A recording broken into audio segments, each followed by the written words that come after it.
questions. The first question is about something that's been happening on Staten Island is a lot of homeowners are doing sort of like home improvements where they install pavers and replace all of their lawn and garden areas with pavers and concrete.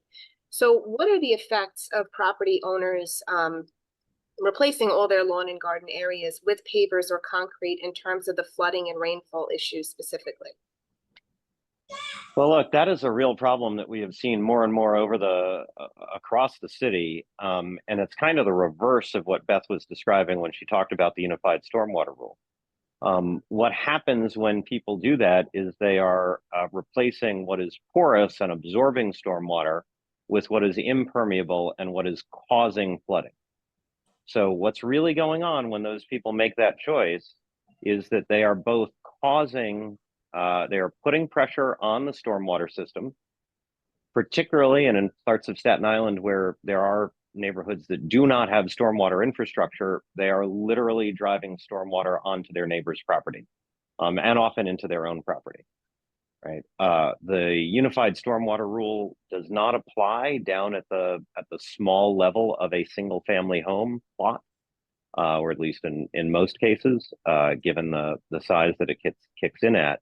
But those folks are making decisions that really harm the city.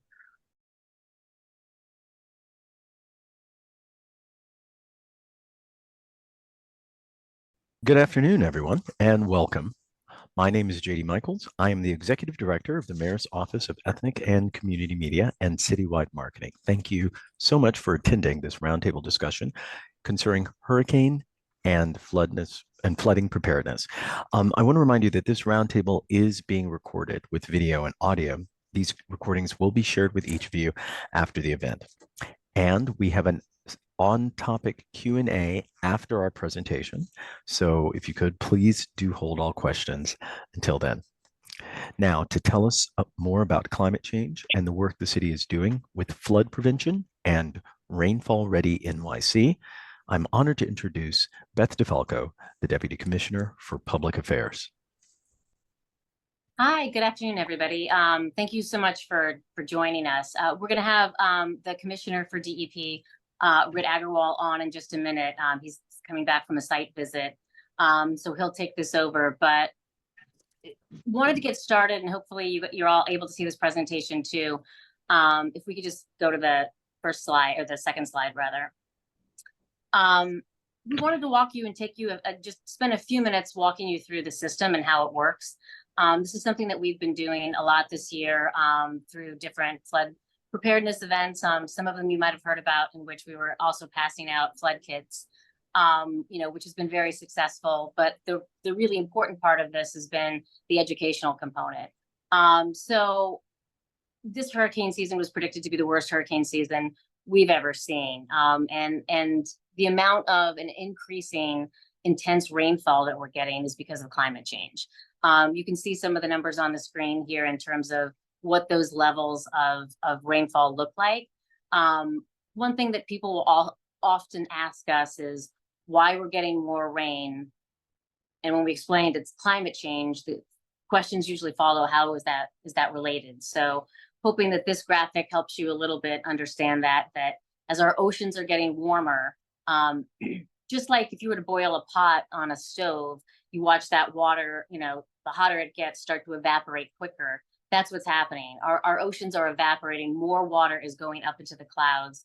Those clouds are moving over and then dumping far more intense rain into our system than we've seen before. Let's go ahead and go to the next slide. The big problem for us in terms of rain and hurricane preparedness is how fast the water is coming down. But before we even talk about that, we wanted to sort of do a primer on the different types of flooding, because each type of flooding is dealt with differently. And so, especially for homeowners, this can be really important, that people that live in coastal areas have different concerns than people that live inland and might be experiencing more flooding because of groundwater or stormwater. So as you can see from this picture, coastal flooding or storm surge that is associated, especially with hurricanes like we saw in Hurricane Sandy, much like we're seeing right now with Hurricane Helene, and some of the problems that were caused there. That's where our coastal defenses, including everything from seawalls to raising the height of certain coastal areas, becomes such an important part. Obviously, stormwater, when we talk about stormwater, we're talking about rain from the sky, and groundwater, which can cause a lot of flooding. I know it's something I deal with personally in my area of Brooklyn, can happen a couple of different ways, but often will come up through people's basements, especially if the ground is already saturated because we're getting a lot of rain. We move on to, there we go. So often people will say, well, can't we just make all of our sewers bigger? And won't that fix all of our flooding problems? Unfortunately, it's not as easy as that. I often get the question, aren't our sewers dirty? Could we just clean them and maybe that'll help move water faster through the system? And that's not the case. Our sewers are clean, they're working as designed.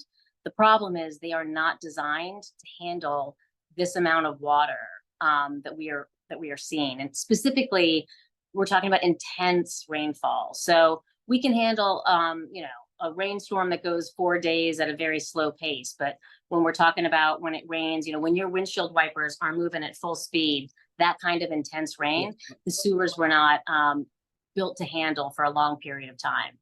So throughout the city, most of the sewers can handle about 1.5 inches to 1.75 inches of rain per hour. Once we get past that, the system starts to back up, and that's when you start to see both flooding that can come up through toilets and bathtubs, and also, can groundwater flooding or street flooding most often. Move to the next. Sewer backups are one of the things, certainly a complaint that we hear. I've experienced it myself, and it can be extraordinarily concerning for anybody who doesn't understand why it's happening. And we're hoping that this visual will help you understand a little bit of why that's happening in the system. Specifically, if you can see in the visual, you can tell that once the water starts coming down, if it comes down so fast that it starts to fill up that sewer main, then water just levels out.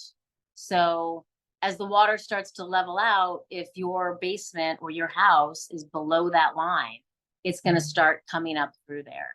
Specifically, it'll come up through toilets and bathtubs that are in basements, because your toilet and your bathtub is essentially an uncapped pipe. So it was meant to carry water one direction, but if the sewer main is so full, it'll start to carry it in the other direction. There are a couple things that can be done to help that homeowners can do, that we're trying to make sure people understand. And then there are other things that we are doing in much bigger long-term projects to help the system work better as a whole. But again, those are much longer term projects that do take years to complete. Move on to the next one. Groundwater flooding. This is often, sometimes people have a hard time understanding if it's groundwater flooding or if it's a sewer backup. Sometimes people get both. I've experienced both in bad storms. The groundwater flooding is when the ground around the house is so saturated that it's coming in through the house. Water will find the smallest entry point to come in. So if you've got groundwater flooding, people will often see it coming up through their basement drains if they have basement drains, but it can also come through the foundational walls and come up through through the ground as well. So that's a different type of flooding than purely stormwater flooding, in which it's coming up through the either through the sewer, or we're starting to see street flooding. Go to the next one.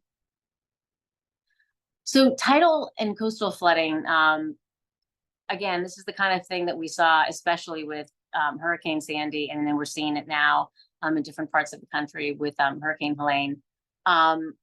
One of the challenges for us with coastal flooding is if you can see, this large sewer, when we get an intense rainstorm and it's coupled with high tide, that's when things become particularly problematic for us, because in this particular drawing, we have that little black tide gate that's closed.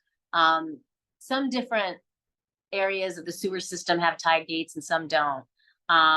They can be extraordinarily helpful in some areas, but also have a separate set of problems that can happen when we have really bad rainstorms, which is that if high tide is so high that it is above the level of that sewer, the sewer can't drain. So that means that if you live in that area where that little yellow house is, and it starts to rain intently there, there's nowhere for the water to drain out and go out. So that's one of the problems where we're seeing on a more regular basis with these intense rainstorms that are then coupled with high tide. Right. This also gives, and in a second, hopefully you should be able to see, yeah, we'll click on it again in a second, and then we'll show you what storm surge looks like from an aerial perspective.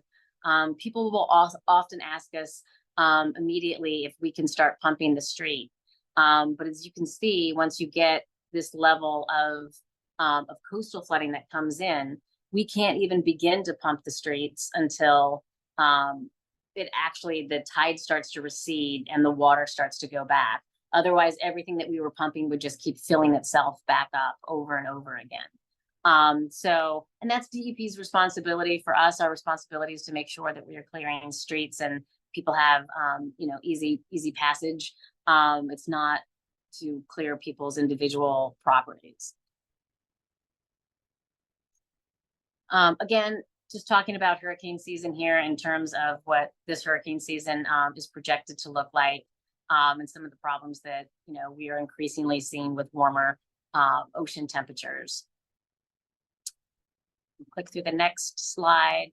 In the next section, and I'll try to move through this relatively quickly, wanted to talk a little bit about what the city is doing to try and both do these long-term projects, but also figure out ways that we can do things faster, to help more immediately with the flooding problem that we're having. And one of the things that we know is that building above ground is almost always cheaper and faster than for us to build below ground. So doing sewer expansions and sewer projects is always going to cost more, and it's going to take longer, and it's going to be very disruptive because you got to rip open the street to do it. There are other things that we are trying to do that are faster, less disruptive, and cheaper that we think can also help us with stormwater.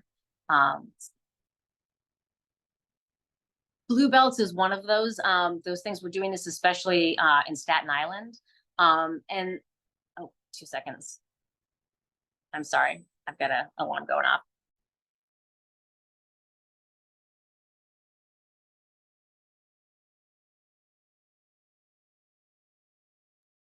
Okay, thanks for that.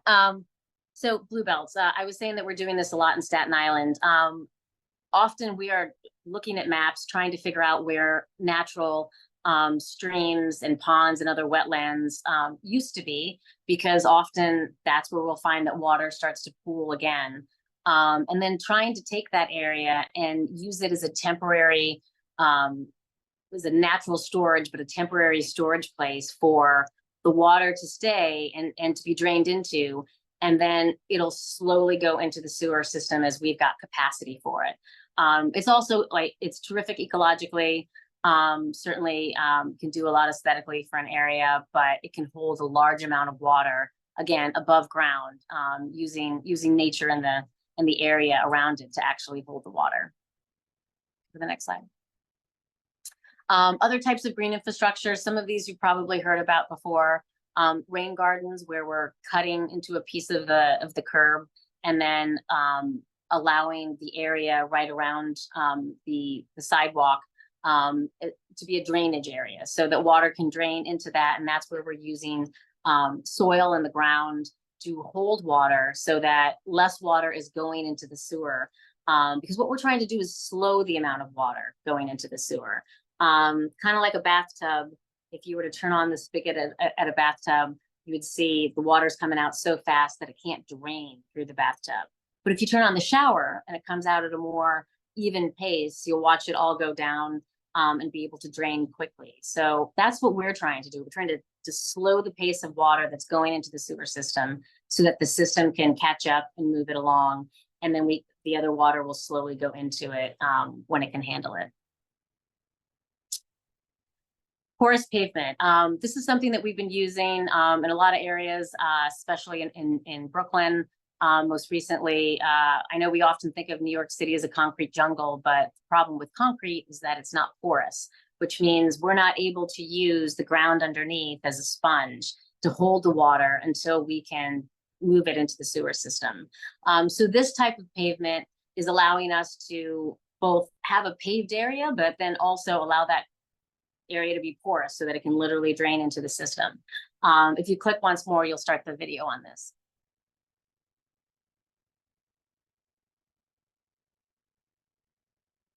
You can see in that video just how quickly the water is drained down and off the street. This is something that we're using in streets to help alleviate the street flooding and try and get the water off the street as quickly as possible. Cloudburst projects. So cloudburst projects, and cloudburst is a term that we will often use to refer to those really intense rainfalls. And those intense rainfalls are often very uneven and will come in different neighborhoods or in very discrete areas, but won't touch the whole city all at once. So, you know, we saw this in the last couple of storms where certain areas got really hard hit.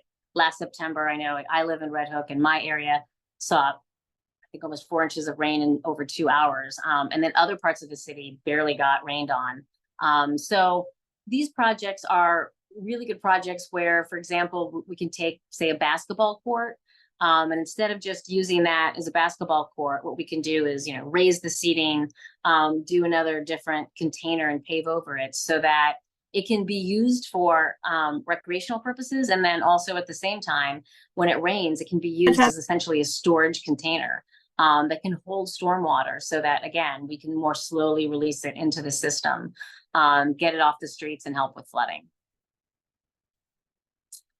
Flood net sensors. This is something that we are spending a lot of money on and installing all over the city.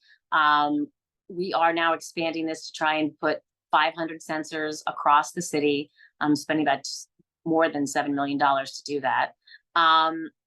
These help us gauge in real time what kind of flooding that we're seeing. So these sensors are actually, you know, essentially shooting lasers and trying to figure out how much flooding is in that area.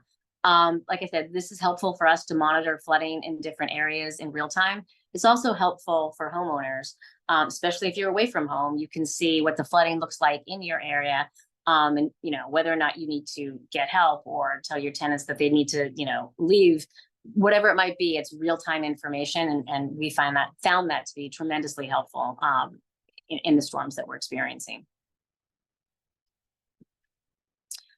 Something that people will often ask us about is, as we're seeing more and more development, isn't it a problem that, you know, more housing, for example, might mean that people are using up all of our existing sewer space? And that's not necessarily the case. Specifically in 2022, we passed a rule called the Unified Stormwater Rule that requires anytime you get a developer that is doing a certain amount of expansion, they have to actually, they're required to hold more stormwater on their properties. They're also required to make some upgrades to sewer systems often and connections, but the big part is requiring them to hold stormwater on their properties. And it sounds counterintuitive that, you know, if you took a 4-story building and you turned it into a 10-story building, it wouldn't use up all the sewer space. But the problem isn't the toilets and the dishwashers and the sinks, because now we've got low flow toilets and, you know, energy efficient appliances that use less water. The real problem is just the amount of rain that's happening, and that's not changing whether you've got, you know, 4 stories or 8 stories. We're still getting the same amount of rainwater coming down, and that's what the system really can't handle.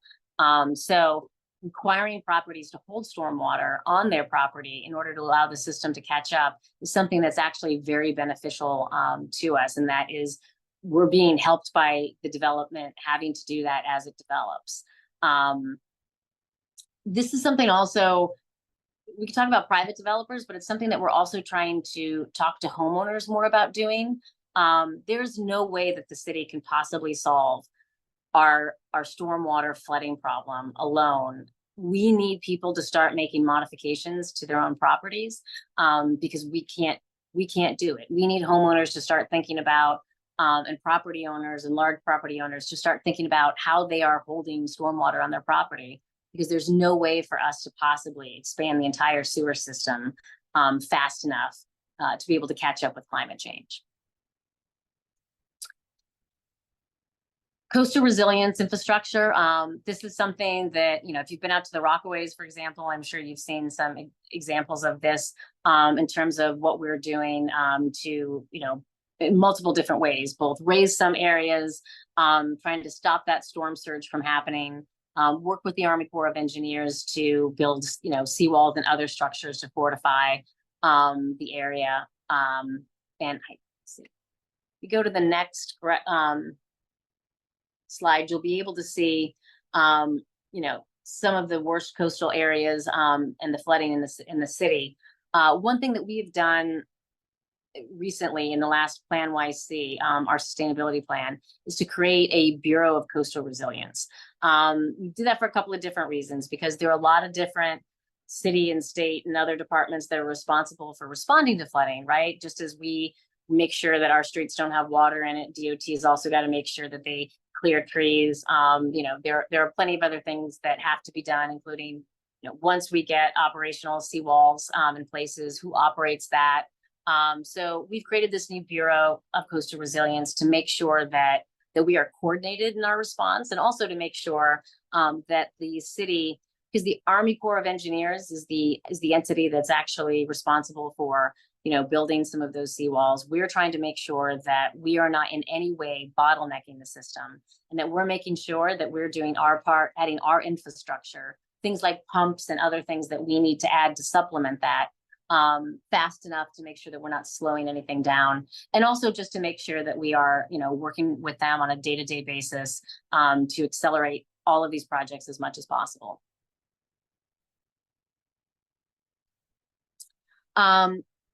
What can people do to protect their own home from flooding? This is something that, again, we've been talking a lot about this year in meeting with people during these flooding town halls. Converted basements are a particular concern. Some houses were built to have basements as living areas.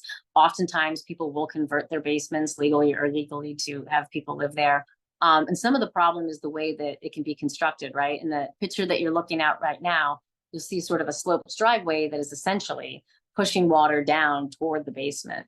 And so one of the things that we've been doing is giving out these flood kits, is helping people get prepared for this and trying to think about what they can do to their home and modifications that they can make as well to help prevent this. So whether that's using flood barriers, that would be something that you would use sort of across the driveway to help stop the water coming in from the street, or making your home more resilient. So, the sump pumps that we've been giving out are sump pumps that are very, very good for cleanup. So how can your house withstand a small amount of flooding, but then also how can you quickly be able to, get that out so that there's minimal damage?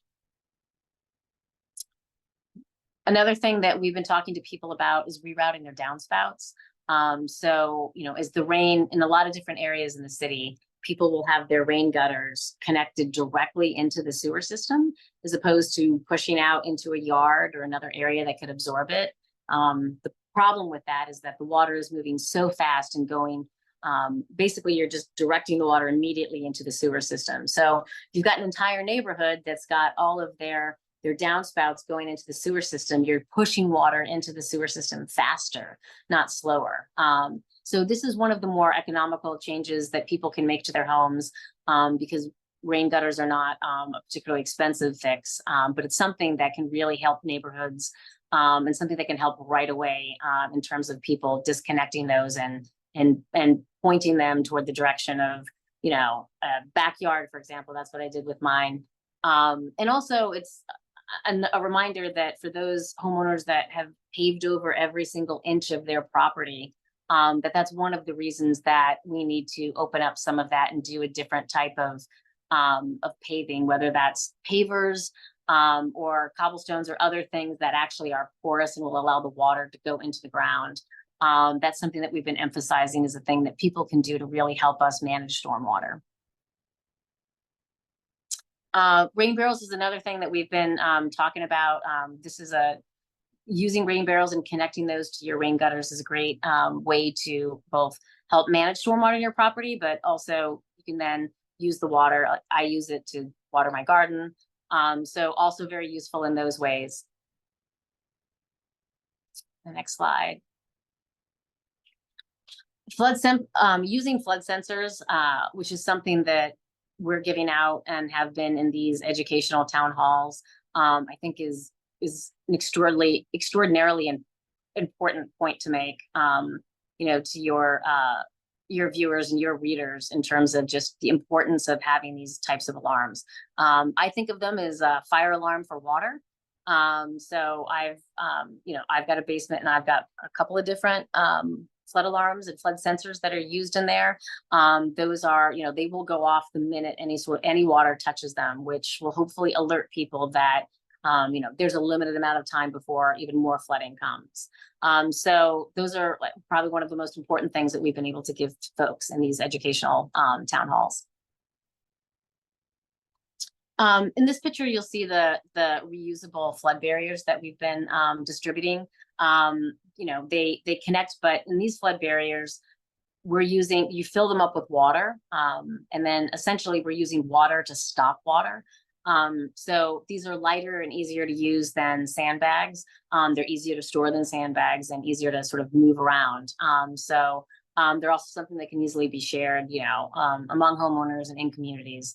And so this is one of the big things that we've been trying to get out there this year. Some pumps, again, we talked about how this has been a useful tool, and particularly the ones that we've been demonstrating and handing out in our town halls are ones that are really just good for cleanup. The faster you can get the water out of your house, the less damage it does. And finally, way to use water. This is something that is, again, people really don't necessarily think about during a storm, but when it's really coming down and we're starting to see flooding, I know, listen, when it rains, I like to, stay inside, do laundry, do the dishes, do all those chores. The problem is that we're sending more water into the system at a time when we're trying to send less water into the system so that we don't get flooded or backed up. During those heavy storms, trying to let people know that that's not the time to use all your appliances. If you can wait until it eases up, that will certainly help the system. And to that end, it seems like, a common thing that people should know in terms of not putting any grease down the drain. But that certainly, that doesn't help the system. And wipes. I know that they say flushable wipes on them, but there is no such thing as a flushable wipe. So Clorox wipes, makeup wipes, toilet wipes, none of those things should go down a drain, unless you want to pay a plumber a lot of money, but also because it's a problem for our system. When we clean catch basins and other parts of the system, we'll often pull out, just long stretches of wipes. So anything that you can do to help us with that would be tremendous. Another thing that we're telling people in terms of planning for the intense storms, for those people who are living in coastal areas especially, is just to, keep an eye on when high tide is. But one of the big things that I think about is once we hear that we're going to get a couple of inches of rain an hour plus high tide, for me, that's sort of a moment in which, I think about, okay, where are the flood barriers? What are the other things that I need to start thinking about and planning for? These are a couple. NOAA has a great app for tide alerts. And, obviously, usually you hear in the weather, they'll tell you about how many inches of rain per hour expected. This reel here, quickly, we'll just talk a little bit about flood insurance in terms of the importance. I mean, certainly Flood insurance is important. You know, everybody has the right to flood insurance. FEMA's got a program for those who can't find insurance other places. We go to the next slide. One other thing we're trying to tell homeowners about is that they can also buy additional insurance. It's called a rider that will help pay for sewer backups if that happens. So people in areas that are experiencing that, that's something that's usually a relatively cost-effective add-on for insurance, and something that folks can look into. And then finally, anything that you can do to help us let people know that, listen, there comes a time when we know the water is going to be so bad that, you know, this is not about protecting your home, but making sure that everybody is safe. You know, NYCEM, the city's Division of Emergency Management, has a lot of information on Notify NYC, which we'll show you in a second. But it'll tell you exactly where those evacuation centers are. And if folks haven't signed up for Notify NYC, this is probably one of the best things that everybody can do. You can do it multiple ways. You know, you can do it on Twitter, you can go through the website and do it, but they will give you push alerts on your phone to let you know if coastal flooding is expected. And if it's not coastal flooding, also just, you know, how intense the rain might be in what neighborhoods. And usually it uses your location. So like for me, it'll tell me in my area specifically if we've got a bad storm coming, which is extremely useful. So with that, we'll go ahead and take some questions. And I don't know if the commissioner has been able to jump on as well.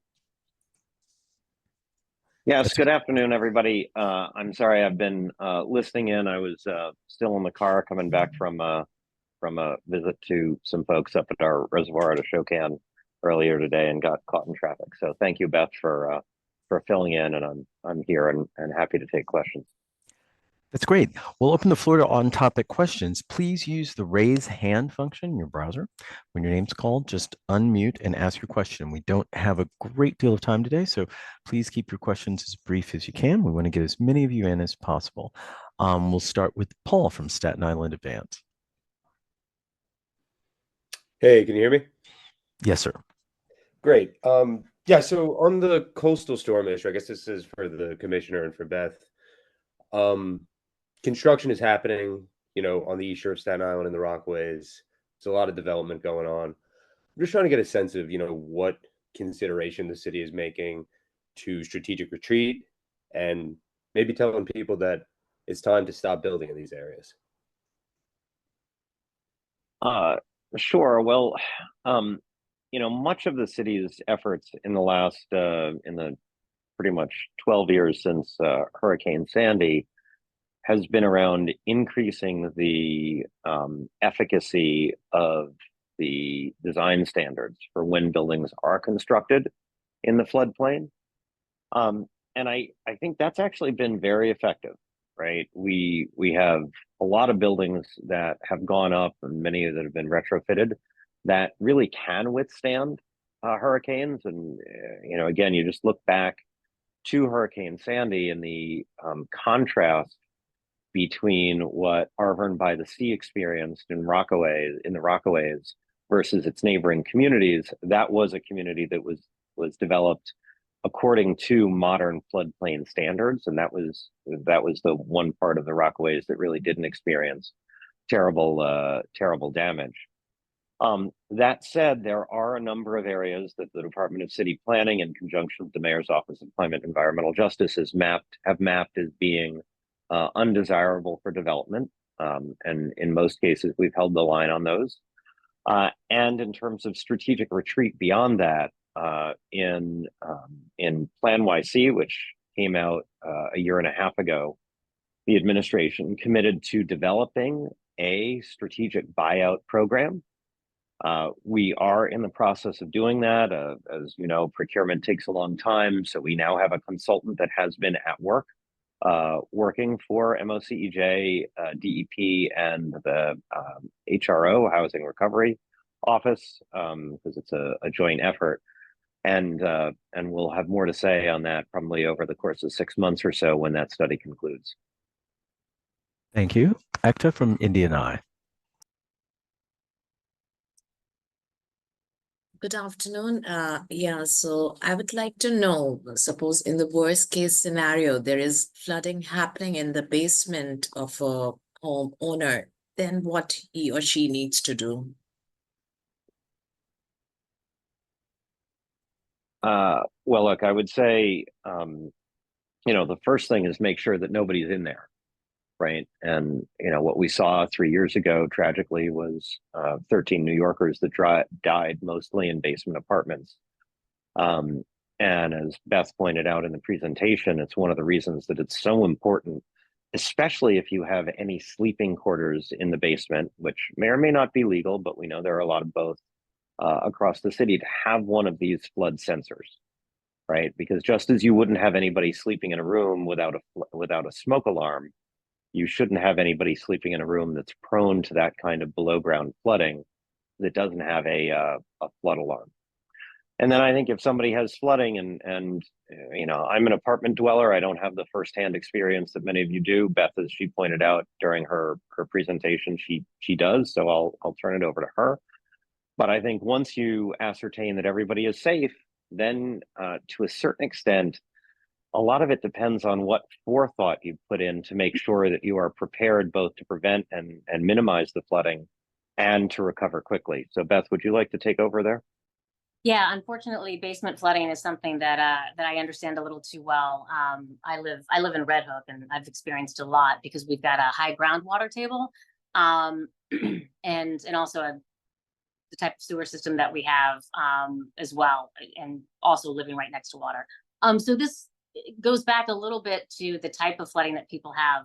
For basement flooding, if the water is coming in from the street, you're going to want to try and block that using flood barriers or making modification to your properties so that there is some sort of speed bump or something that blocks it from coming in at the street level. If it's coming up through the groundwater flooding, that's something that you probably need to talk to a contractor about. There are several different things that you can do to minimize that, specifically things called French drains. There's different way to hook up the drainage in your home so that it drains out and the water is able to take the water out of your home more quickly. There's also, there's things like sewer check valves that you can put to prevent the sewage from coming up, the opposite direction, as well as tub plugs and things like that to actually plug those appliances. So it really depends on the kind of flooding that people have in order to understand the fix. Often the flooding will be the result of the house or something that is, part of it, more so than necessarily just the sewer system. Now, Thank you. now, Rick from Roosevelt Islander. Hi, good afternoon. As you probably, I guess as you know, Roosevelt Island is in the middle of the East River between Manhattan and Queens, and we're governed by the state of New York, not necessarily the city of New York. Are any of these flood mitigation projects that you're doing available for Roosevelt Island?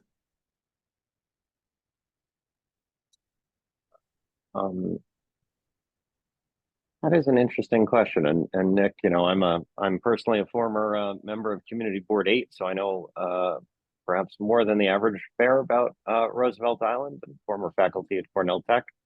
I've spent my time there.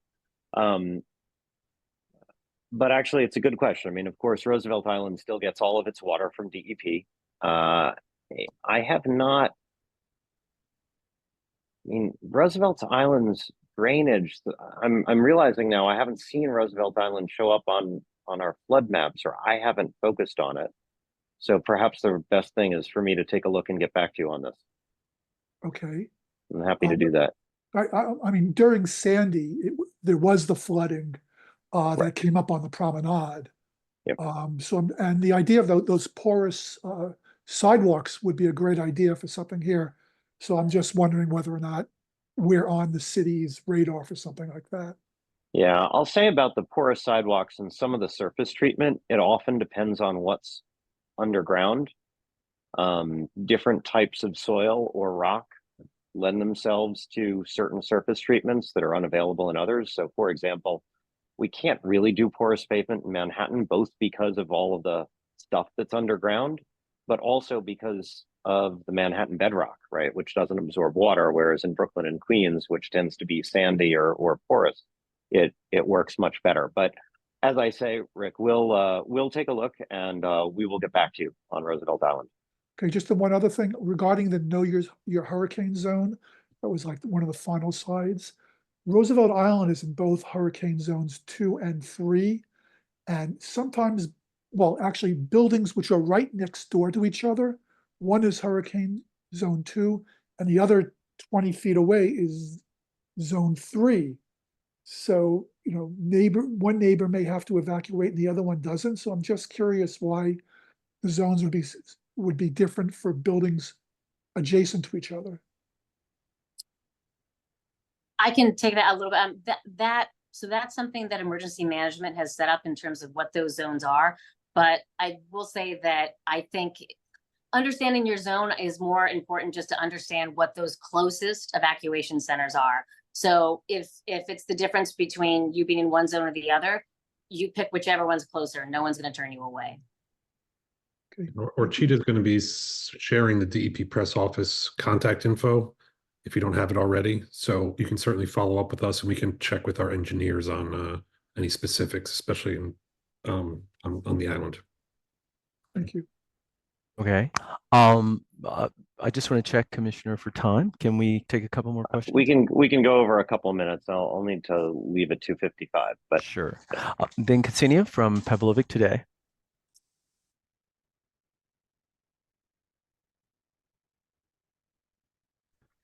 Ksenia, could you unmute?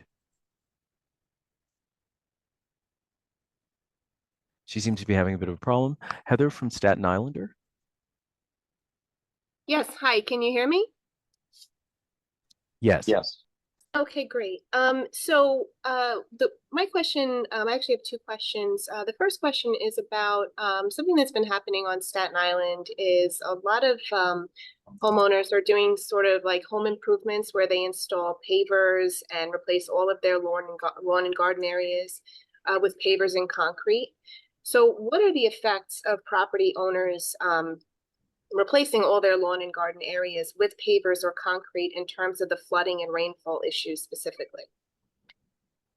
Well, look, that is a real problem that we have seen more and more over across the city. And it's kind of the reverse of what Beth was describing when she talked about the unified stormwater rule.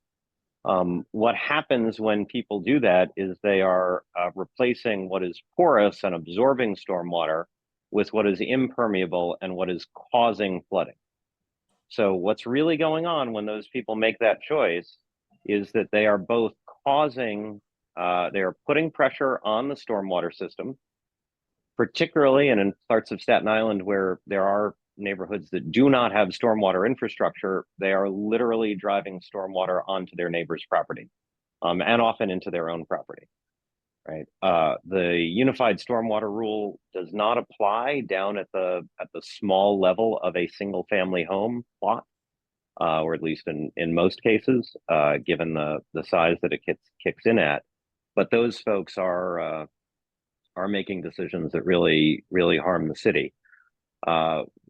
Many other jurisdictions around the United States actually have a stormwater charge that serves as an incentive because people can save money if they have porosity, if they have absorbent materials, and they charge more. We do not have that in New York City. And so it's one of the things that we are looking into is how we could incentivize people to do the right thing. But right at the moment, in some cases, people are doing that illegally. But those rules are enforced by the Department of Buildings and not by DEP. Right. And my sorry. And my other question was the presentation mentioned that people can get sump pumps and barrels from the city. How can people get these, and what options would also be available to block sewers from backing up into toilets and plugging basement bathtubs? And does the city plan to have those supplies available as well? Well, look, I'll just say, Beth, Beth and her colleagues have done a phenomenal job of doing some of these educational sessions. We do have some of these. We don't we aren't providing these in the sense of here's a government service and everybody should be able to get one of these things free. We are talking about things that are actually relatively low cost. The toilet plugs are like 10 or 15 bucks. You can get them at the home improvement store of your choice. The most expensive piece is the sump pump, which can run about $50 for a basic model, or you know, maybe $100, but in general, not out of the realm of affordability of a homeowner. What we've been doing is these giveaways have been really in the context of an educational program. And we're very happy if we can share with you more of this information if you want to alert your readers on what's available. But it isn't something that you kind of have a right to as a citizen. It really was something that we've been doing as part of an educational campaign. Senia? From Pavlovich. Thank you so much. Can you hear me okay right now? Yes. Thank you so much for doing this. The question is the following. You mentioned how the media can help inform the public. What were the main challenges you encountered so far? And how do you see our role in keeping people informed and helping them prepare for the flood? If you can just share with us, you know, what has been your overall experience so far in terms of challenges and what we can do better to help. Thank you. Well, let me say something quickly, and then Beth, I'll turn it over to you. You know, I think what's most helpful is, as you just saw, it took a good 25 minutes to walk you through what is really a pretty complex situation, right? We have multiple kinds of flooding. We have different strategies that we are undertaking, and there's clearly a role for homeowners. And so there's a lot of education. And I think what I would love to see is just the media helping us explain what the different kinds of flooding are, but then really encouraging the homeowners to take preventative action. Because I think going back to one of the questions that was asked earlier about what do you do when there's flooding, I think Beth's really thoughtful answer, really it's all about, did you prepare? Because if you prepared, you will not have a problem and you will bounce back quickly. If you are unprepared, if you've got priceless perishable objects in your basement, like, you may not be able to recover. Right. And that's part of the message we want to get out. Beth, what would you add to that? Yeah, no, I think that the preparing is one of the most important things that you can do. Like, I've got a bin in my house that has everything ready to go so that, you know, you don't have to think about it at the time that it's happening or scramble to look for it. Some of it means putting out flood barriers, you know, before you watching the weather and then putting them out before you leave for work, because you know you won't be able to get home by the time it starts raining.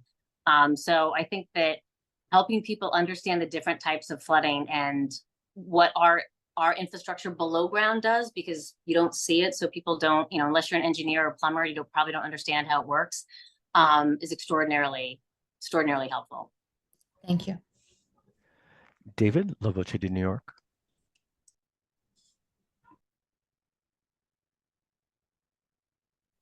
Hi, sorry for the wait. Thank you. Does DEP have projections for you know, years down the line in terms of what we might expect in terms of the rate of increases in storm surges? And yeah, I guess I'll ask that first, and maybe I'll get to the second question, maybe not. Yes, we do. So, you know, our projections are informed by a couple of things, but particularly by the New York Panel on Climate Change, which is a convening of academics that is, you know, required by law, dates back to the original Plan YC under Mayor Bloomberg, and meets every 3 years to issue a report that the city uses, basically outlining what the latest projections around climate change are. DEP has done flood mapping. And so under different scenarios, both kind of current sea level and current weather patterns, also looking farther into the future, what we expect with those models, say 30 or 50 years from now, we have maps that are all available online for what areas are likely to get flooded. And that NPCC report that I mentioned includes data on what the risks are and the frequency of events that we can expect, both coastal storms and heavy rainfall. do those projections, I mean, as far as the projections that you've seen, do they raise concerns as far as even like is viability of living in certain areas, do you find it threatened in the longer run? Well, look, I mean, the reason that this administration said that we were going to work towards a voluntary buyout program, right, recognizes that there may be some locations within New York City which are not impossible to protect. You can do almost anything if you're willing to spend unlimited amounts of money, but it may make sense for us to buy out certain locations, particularly in order to protect surrounding areas. And we see this both in coastal, but also in inland flooding, where, you know, if you've got a couple of homes that are on the are in a filled in former lake bed, those are going to flood anyway. And it might be the most effective thing to replace those homes with a controlled lake, because then you can protect the surrounding neighborhood, right? And we only do that, though, as an absolutely last resort, because, as you know, we are in a city in a desperate housing crisis. So the idea that we would voluntarily remove housing from our supply, like, you only do that as an absolute last resort. But we are preparing to be able to do that thoughtfully. And we would do that only in conjunction with the kind of engineering work that we have going on now, where we are looking at what we would be able to do in the 80 some odd locations we've identified as most flood prone to protect them. And we have to recognize that buyouts may be part of that, that solution. And our last question from Jennifer from GIA. Hi, everyone. First, I would like to just say thank you. This is so informative. You raised so many different points that I myself did not know about, so I appreciate being a part of this. I did have a question as to the community events that you've been hosting.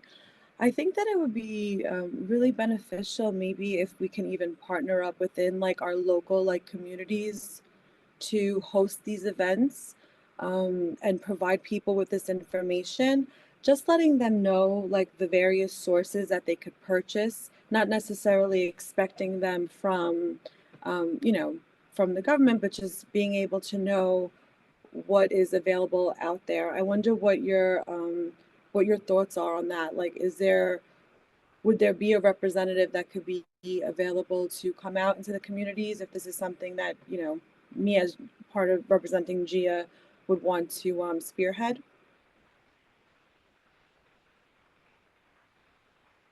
Beth, do you want to take that? Yeah, no, absolutely. That's actually that was the whole point of the program. You know, I bought a house 4 years ago in a flood zone and did not think about all of these things myself until I experienced a lot of flooding, you know, multiple different times between Ida, September 29th. And so a big part of it is people, you know, understanding the system, sharing ideas and fixes. You know, that the tub plug is $6 on Amazon. So it, you know, trying that, understanding those possibilities of things that you can do to help yourself immediately, knowing that our infrastructure is going to take a while, is one of the best things that we can do. So yeah, we absolutely would love to partner with anybody who will listen to us and work with us on this. And even just getting people together to share things that have worked in their homes is important. Definitely. So I live in Bensonhurst, and I know in like the Bensonhurst area where I am, I'm sort of, thank God, luckily I'm in a place where I don't really get much flooding. I mean, I deal with other issues in terms of like, maybe because the house is older. So, you know, the sub pub, that's something I'm going through and whatnot. So I think that there's like all different issues that, it's not just so much the climate change, but I think also it's, and just my opinion, really taking a look at like the older houses and the construction part of it. And really understanding, like, I know for me, I've been trying to find someone to come in and to do this work. I haven't been able to find anyone. So maybe just having that place where we can share this information in like a community setting. You know, I'm connected with many different communities. I think that would be really beneficial for them. And, you know, so we can, you know, obviously touch base on doing that. And that would be wonderful. Another question I had was, I wonder, like, so with the climate seeding, how have you seen like that it's helped at all, not just like in the New York area, but like even overseas? I know in particularly in Italy, unfortunately, like this summer alone, there's been a lot of deaths, and this is sort of like a worldwide problem that we're noticing. And I just wonder, like, how has climate seeding actually helped in regards to preventing this problem and really getting it at the root so it doesn't even have to, get to this point? I'm sorry, Jennifer. Climate feeding? Can you say more? What do you mean? Yeah, so and maybe cloud seeding. I said climate seeding. I apologize. The cloud seeding, like the Oh, manipulation of, right. right, So I right, right. apologize about that. Sorry. Yeah. Look, I mean, geoengineering is very controversial, and of course, wherever cloud seeding has been done to artificially induce rainfall, there's been well, I'll just say a lot of controversy on it, right? Most recently, Okay. I believe the UAE has been doing some of it, and yet, of course, ironically, Dubai had terrible flooding, 8 months Oh, ago or so. So I think, and realistically, anything that we would do on that score in New York City would wind up being done by the federal government. I expect you couldn't do anything like that at the municipal scale. right, So right. just to be honest, it's not something we've particularly focused on, or I'd claim I particular understand. expertise on. Well, that's all the time we have for today.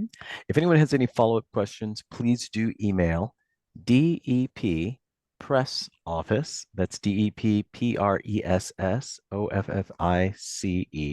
at dep.nyc.gov. Thank you to our hosts. Thank you, Commissioner. And thank you all for joining us. Have a very good weekend. Thank you all. Take care. Thank you so much.